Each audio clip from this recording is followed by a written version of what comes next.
This might be one of my favorite conversations of 2017 so far, and we're only halfway through.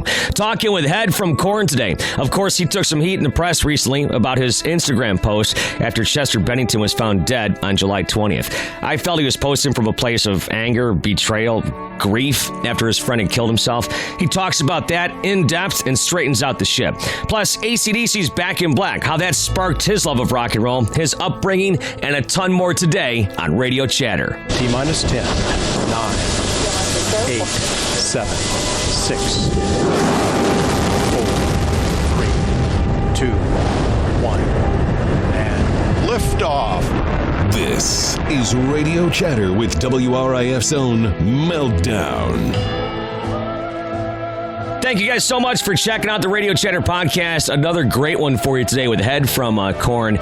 We talk about a lot of things, his upbringing, how he got his first guitar, records that helped shape his early love of music, even beater Volkswagen cars, his father, his mother, his 8 years off from Korn. And of course, we had to touch on Chester Bennington because when Chester killed himself on July 20th, I think that Head was angered. He was, grief-stricken. His friend had committed suicide. Maybe he felt a little bit betrayed. A lot of emotion going on there. And he posted on Instagram. Well, of course, that got picked up by the press. And, I think it was twisted and, just for clicks. And I thought it was kind of unfair, to be quite honest with you. So, anyways, he talks about that at length and about his relationship with Chester and just a lot of things we touch on. So, it's a really good conversation. I hope that you guys enjoyed as much as I did talking to Head. This, by the way, is the first time I've ever had a chance to meet him and interview him. Actually, I think it might be the second time I've met him, but the first time I've ever interviewed him. And he couldn't have been nicer. So, it's a really cool conversation, great interview with Head as he talks about, like I said, a myriad of things today on Radio Chatter as we were backstage at DTE in Detroit, Michigan. All right, it's Meltdown backstage here with Head from Korn. Dude, how great is Ray on the drums? Yeah. See, that was the first question I had written down. Well, in his mind, he's freaking incredible. Really? Yeah, incredible. Like one of the best. But in my mind, he gets the job done. Okay, gets the job done. Wow.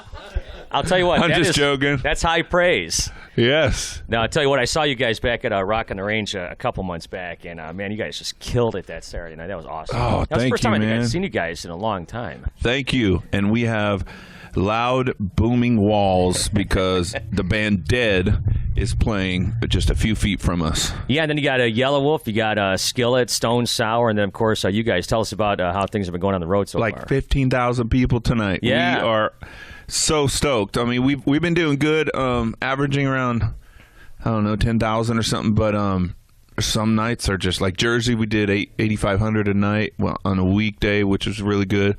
But, yeah, people love the weekends, man. They come out in droves. Well, this is Detroit Rock City, as you're well aware. Yeah! Dude, Detroit's been so good to us, man. Thank you for living up to all of the hype, Detroit Rock City. You go. Yeah, there you have it. Well, I'll tell you what, this is going to be a great show tonight. I saw you guys at Rock on the Range. We were talking about that earlier, and all the trials and tribulations that went along with that weekend. It was crazy, yeah. Losing Chris Cornell, it's just, it's so close. All these people that we know in the industry, so when we lose someone, it's really difficult because Chris, sitting out with them at a hotel pool in South Africa when we played a show. You know what I'm saying? Story. You were there with them then, huh? No, it's just things like that that happens, and we see it's just such a small world back here because there's only so many bands out there, so it's just it's crazy. Yeah, I was going to say, the longer you're in this business, it's got to get smaller when you pass guys by and you see them in, tours and different things. Yeah, and you get to know people, you know? And, some musicians, especially in L.A., they end up hanging out off the road and, becoming closer. But, most of the time, musicians go home to be with their family. They don't hang out. And so the hangout part is out here touring. And so you build a bond, Yeah. Even if you're not real close, it's like what's going on with everybody because they're your bros and you keep up with everybody's career and life, and it's just, yeah. Yeah, so how close were you with Chester Bennington? You know what? We gave Linkin Park one of their first big tours. I think they did Ozfest in Family Values back in the day. Right. They opened for STP, and then they got so big so fast. Yeah. You know, a couple years later, we were opening for them on Project Revolution. Jonathan sang One Step Closer with Chester every night. We would hang out. Fieldy reminded me Chester would ride on our bus, and it was just really cool. And you know what? He had a cool transformation like me, you know. What do you mean? He overcame his addictions, found some faith, and his family, started a new family, and you know, a lot of kids. And so I was just like so proud of the guy, you know, and he inspired me, and yeah, just really close to home, you know, like one of our good friends. Ryan Shuck, actually, I think he introduced him and his wife to Linda back in the day, and yeah, it's just a lot of history, man. For a couple decades. We even used this. There was this one guy that we did that me and Chester like each did a clothing line, and we were going through the same guy back in California back in the day, and so yeah, a lot of connections, man. Yeah. A lot of connections. And now, obviously, you took a little bit of heat with your post on Instagram, which I thought was fine. I thought that, you know, the media looks at that one line right there, but I'm reading it like, you know what, this was one of your buddies. This is one of the guys that you really loved and admired, and you might have been at the time angry, upset, grieving, all at the same time. Yeah, you know, it was unfortunate. I said I spoke from a broken heart, right? A shattered heart, and devastation and grief. And I would have worded it different. But when in the history of rock music or even the music business have we ever seen anything like that? Like, especially with two guys so relevant and young. Yes. Yeah. Like just monsters' voices, such inspirations to so many. Chris Cornell ended his life heartbroken, right? And I wasn't close to him, but it was just like, you know, people that are messed up in their lives, you know, not this guy who has a family and is doing so well. And we heard stories, maybe it was the Ativan that did it. So tragic, right? Right. So I start feeling okay after that, because that, you know, a couple months pass or whatever. Right. We wake up and we all see this Chester all over, you know, TMZ, and I'm like, this has got to be a hoax. Right. It's got to be a hoax. And it just can't be real. And then I find out that it's actually true. And we're all devastated. You should have seen our faces, just like the whole world, I bet, you know, just that knew of this guy. We just were in shock. The whole band was talking about it. What happened was I started grieving. I went and got alone. I went to my hotel room and just kind of was just in shock, thinking about reading everything. Is it true? Are they sure? Are they sure they got it right? And you know, I was just over it. I'm like, no more, man. Stop. 2 guys are dead now. They took their lives, and I hear that Chester took it on Chris Cornell's birthday. I freaked out. I'm like, it's got to stop, you know. And I was, you know, Slash said it best. I saw his tweet, and he tweeted an avalanche of emotions and feelings: sadness, anger, confusion, loss, heartbreak. He says, I can go on, but loss and heartbreak reign here. And you know, that's what I think I was going through all that stuff, and I did it online. So I learned not to process grief online. And you know, and I, you know, apologies to any of his fans. I meant no disrespect. I was shattered. I was heartbroken, and so sorry for my good friends that have been so close to him, you know. But you know, it's been over a week now, and yeah, it's just a sad thing all around, you know. Yeah, well, I'm glad you cleared the air on that, because I thought, you know, that you were kind of being taken, you know, the wrong way, and kind of being taken to the cleaners. Thank you for that. Yeah. Thank you. And so, I mean, you could tell that I was just like devastated, sure. Right? And so, but you know, you got the Daily Mail UK, you got TMZ or whatever. They put the subject line that sells, that gets people to click things is, you know, this guy says this, and so they start all that. But I will take the blame, because I it's my fault, but I would have worded it differently because I'm honored to him, and the Linkin Park guys are so amazing. They're so cool, man. Well, thanks for clearing the air on that because, like I said, I thought you were taking it out of context for sure. Thank you. Let's switch gears here real fast. You were talking about Rolling Stone a few minutes ago before we went on, and they've been doing this thing with some of these musicians about albums, like your top 10 metal albums and stuff. What are some of the albums that like helped shape your music? My God. Okay. So 1980, my parents bought me AC/DC Back in Black. There you go, yeah. So I was like, I didn't really know what they were, but I don't know why they bought it for me. Just my mother 10 bought years me old. 1984 from Van Halen. I still don't know why either. It's the same thing. It's like, why would they buy this? Maybe they thought we would like it. All I know, I wasn't listening to AC/DC when Bon Scott was around. Right. But I just get this album, I put it on, and just Back in Black, I in the sack, and I'm just like, what the? And I listen to it, and every song's a freaking hit, right. And I'm just instantly, and I stare at Angus Young's like head banging on the picture on the back cover, and I'm like, I want to be that. I want to be that guy. And so it just sparked it. And so AC/DC, Back in Black, Judas Priest, Screaming for Vengeance, Motley Crue. All that stuff. And to go back to AC/DC, I got into Bon Scott big time after that because I went back to all their albums. And then, Van Halen, all that stuff. Dokken was really big for me. Oh, is that right? Yeah. Yeah, Stone Sour is just banging Dokken over there at their meet and greet. I heard that. Yeah, you guys are tooth and nail. But very cool. Just bands like that. And I got a guitar shortly after that, 10 years old. That year, my mom got me an acoustic. She's like, learn Mary Had a Little Lamb and all that basic stuff, and I'll get you an electric if you show that you're dedicated. Really? So I learned it, and boom, I got electric and started learning. I had an ear for music, so I started learning the chords and started playing Back in Black later that year. Really sloppy, but I learned it, Yeah, my brother, it's funny because my brother learned to play guitar watching the videos on MTV. When they used to play, videos, he would see where the guys put their hands, where they put their fingers. So, really? So that's how he learned how to play guitar. Yeah, that's a trick. But back then we didn't have a whole lot of video, and so this was my brother is a little bit younger than me, so it's like the late '80s. You know what I'm saying? Oh, okay. Yeah. So I had to do it all by ear. So all these new punks got YouTube. Cheaters. Yeah, that's right. Yeah. I'm just playing. Use anything you can.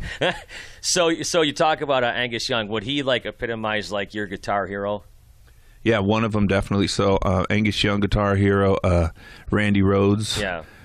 George Lynch, who's in a band with my drummer Ray, KXM. Yeah, that's cool. Yeah, Eddie Van Halen. And then I found some new heroes later on when the music started to shift. Like Nirvana came out, Faith No More, a little bit of Chili Peppers influence, Pantera.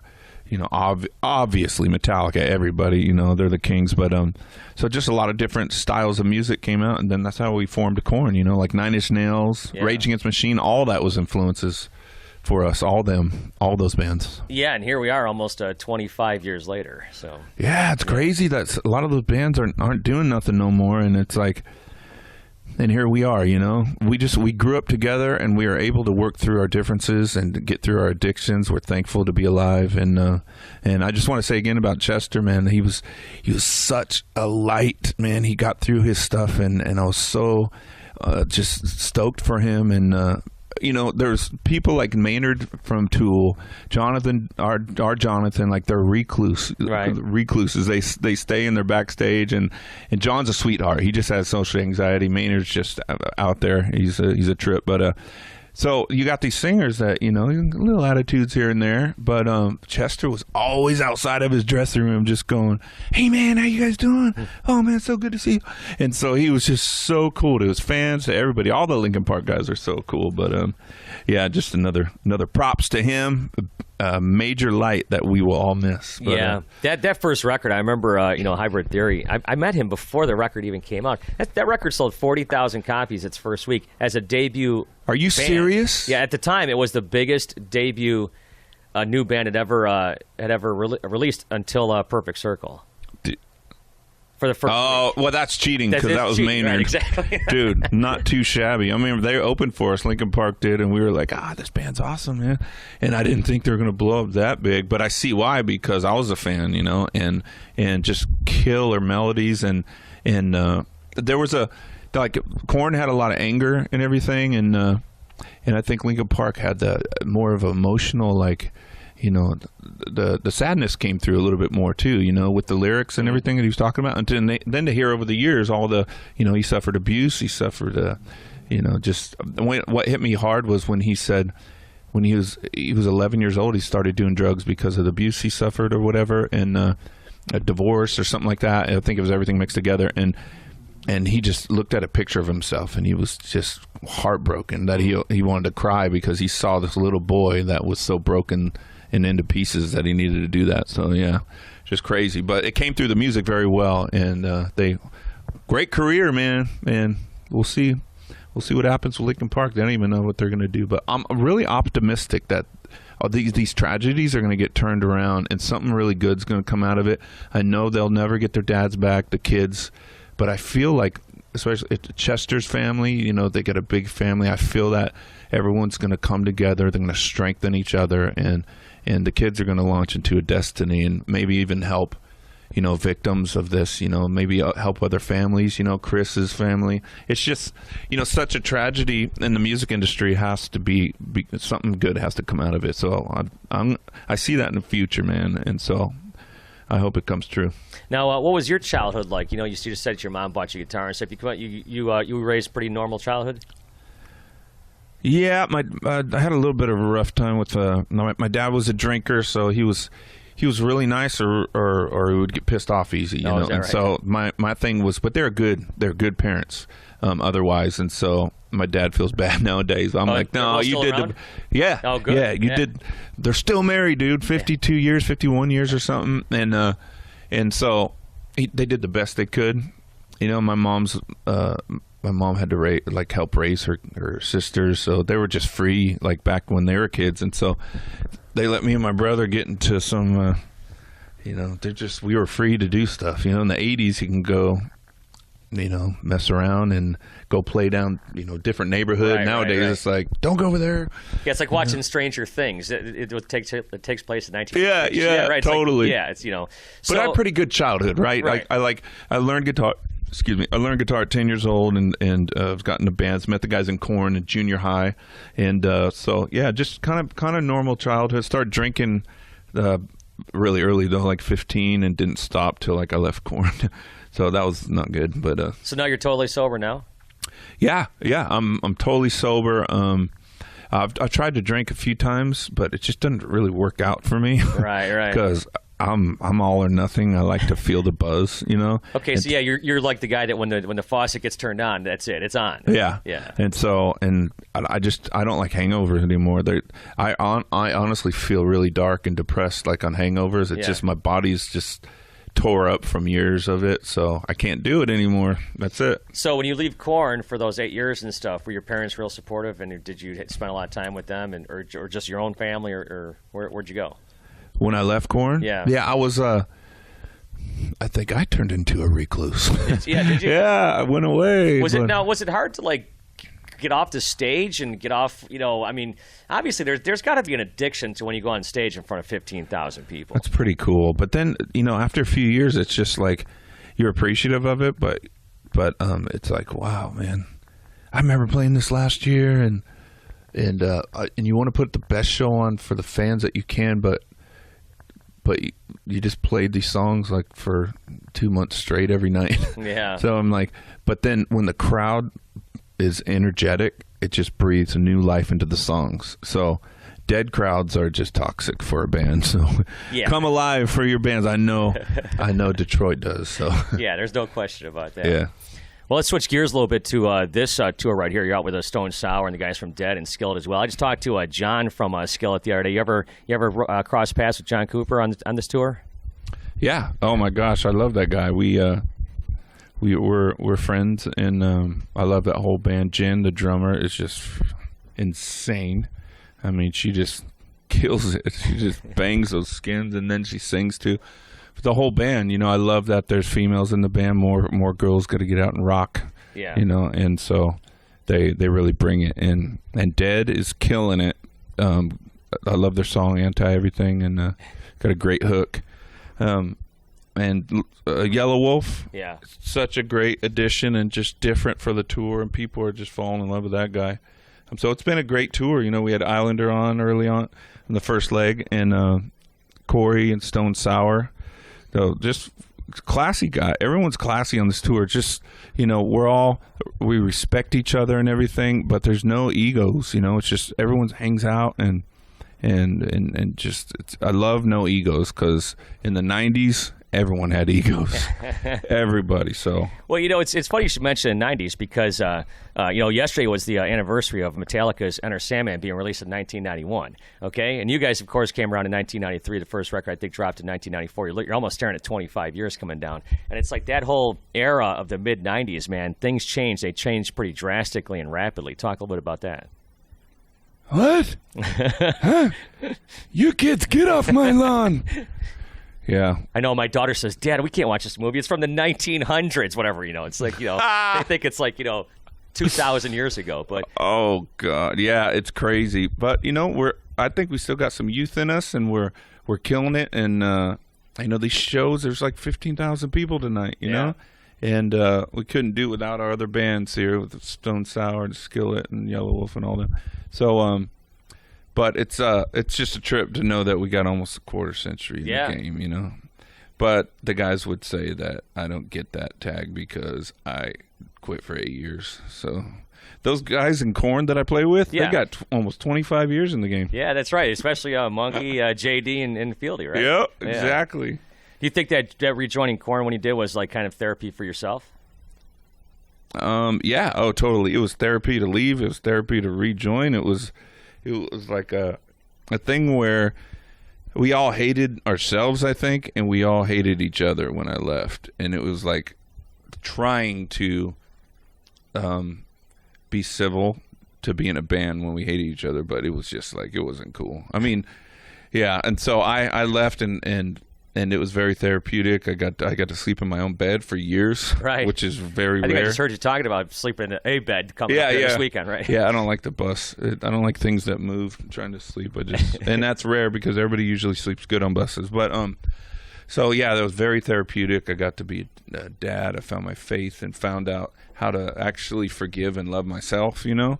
And then coming back into the band, I'm seeing that these guys went through it in their own way too. And so no one's killing themselves doing coke and on pills and everything. It's just everything's maintained, and everyone's healthy now. Yeah, I think everybody grew up. It's funny because when I've been in this business a long time, you see a band in like their first tour, their first album, whatever, and then, you know, we're talking now 11, 12, you know, records down the road here. Kids got, you know, people got families, they got kids and the whole thing, and you got to grow up eventually, you know. Yeah, I mean, when you're out in the crowd, because we're fans of music too, you know, before we did this, when you're out in the crowd, it looks so much bigger and just it's everything, you know, when you're a musician who wants to make it. And then when you get in the grind of it, it's like, oh, when you're backstage and everything, it's like it's not as glamorous as you thought. Yeah, because you got 22 and a half hours of the rest of the day to kill, right? Yeah, and that's why drugs come in, I think, because people are just bored, and it's I don't know, it's that high of being on stage. It could be a number of things, but we learn the hard way, but luckily, you know, so many of our friends have passed away from drugs, you know, or whatnot, you know, being in a rock band, like, you know, you got the Slipknot and Avenged Sevenfold and people that we've lost over the years, and we count our blessings, you know, that none of us like OD'd or something, because it was pretty bad. Now, back in the early 90s, Monkey was telling me that before you guys got signed and stuff, you had some pretty radical cars. Is that true? I had a Mitsubishi and a Volkswagen Bug. He said one of them was in a video or something. Is that? Yeah. These guys, they got their first like $15,000 check, and they got a Mercedes like right away. Yeah, what'd you buy? And then, I mean, I bought a VW and paid my bills. Okay, all right. Like Fieldy he went working for like. I really did. I got a VW Bug, and then I just didn't care about that stuff. He says you had a leaky tire in one of them, and you kept pumping it back up with an air pump for a bicycle. It's on Who Then Now, Korn video, but our first band video or whatever we did, but DVD. But the thing was, these guys would buy a car. Fieldy ended up cleaning carpets in between Korn tours, because he used to be a carpet cleaner, and so you go to work with a Mercedes and leave it there and get in a cleaning truck. And so, yeah, I was paying my bills instead of buying stuff like that. So I was the smart one. You were the smart one in the band. All right, Yeah. There you go. It makes sense. It's like you got to wait to be a rock star to see if you're going to make the money. You don't become a rock star from the first check. So, yeah, right. So I heard this really funny story the other day about Slash, I guess, walked into some Ferrari dealership, and everyone thought he was a bum or something. And I guess one of the kids in the back recognized him. And he bought 2 of them that day with cash. And he told him, give that kid my commission. You ever do that when you were a kid? Like you're making tons of money, walk into a place and say, man, and have people look at you strange and go, oh, yeah, I'll take one of those and one of those. You ever do anything like that? No, sorry, I'm boring. And I was too cheap. But definitely I've had people still nowadays where they give you dirty looks and they're like, oh, gosh, look at this scumbag. How did he get a ticket? Oh, his family must have bought him a ticket to come for Thanksgiving or something. And then a fan comes up and says, hey, man, I love your music. And then the dirty looks stop and they're like, so, what band are you in? And I'm just like, oh, you scumbag. Well, I'll tell you what, we'll wrap it up with this because I know you got stuff that you want to get done here before the show. So you got your books are out, the record's out right now. You guys are touring and stuff. What do you got coming up in the future? Are you working on any other projects? Yeah, I got my side project, Love and Death. It's I got one album out, and we're doing another album now. Guitars are finished, just got to figure out vocals. Okay. And yeah, that should be out early next year. I've been saying that for 3 years, but we really got work done. So. What about anything with books? I know you had your book out. I mean, do you constantly are you one of these guys writing on the road, or when it's time to write a book, do you just sit down and start? I don't want to freaking write books for a long time. It's hard. Do you find out a lot about yourself when you're writing books? Yeah, I find out that I got lack of patience and it's just hard. And I turned in my book last time and I was like, I worked so hard on it. I'm done. Turned it in and the book company was like, this is like so far from finished. And so I need help to with the story arcs and everything. Yeah. So I've had a lot of help and not ghostwriters, but just editors that really have done a lot to help me, Yeah, and they influence you one way or another or whatever, and they help you shape it and shift it. Yeah. They chop the stories up and put this here. And it's kind of like a producer sometimes does when you write a song you think is brilliant, and you bring it in, and they're like, and they chop it up and put it in different pieces, and you're like, oh, okay. Yeah, do you ever do that where you write a riff or something and they like chop it up like you say, and then you come and you're like, well, this isn't the idea I had at all? Yeah, sometimes, but not very often because we kind of work with the producer in real time. Okay. So. Yeah, because I think I was talking to James, from Metallica a few weeks ago, and he's like, yeah, they all bring their ideas, in and stuff like that. Do you guys start from scratch right in the studio, or do you guys bring ideas with you from your phone or whatever? Definitely, I like to be prepared because I hate to look at the floor and be like, got nothing, or to write something. Sometimes you get in this zone where you're writing something in real time and you're thinking it's good, and you listen to it the next day, and it's just crap. And you got to go through those days. You got to have good days and bad days. But I like to have some stuff where I record and hear it and be like, "That's good. Let's work on that." Yeah. Because sometimes you get in a confused zone about what's good and what's not good. Well, I'll tell you what, man. A couple final things here for you. What Korn song do you wish you guys could squeeze into the set that you guys just don't have time to play right now? Oh, there's so many songs and the hard thing is just picking which ones to do. And then when we're like, oh, we want to put new songs in, and then another guy has an argument like, wait, a lot of people are coming to hear this song. We can't take that out. But it's got the most, it's the most popular song. We can't take that out. But we've been talking about switching songs. We got a big catalog. We got to do it. We get in those arguments. Yeah. So it's not really arguments, but it's like, how do we juggle these? So, I don't know. That's hard. Maybe BBK.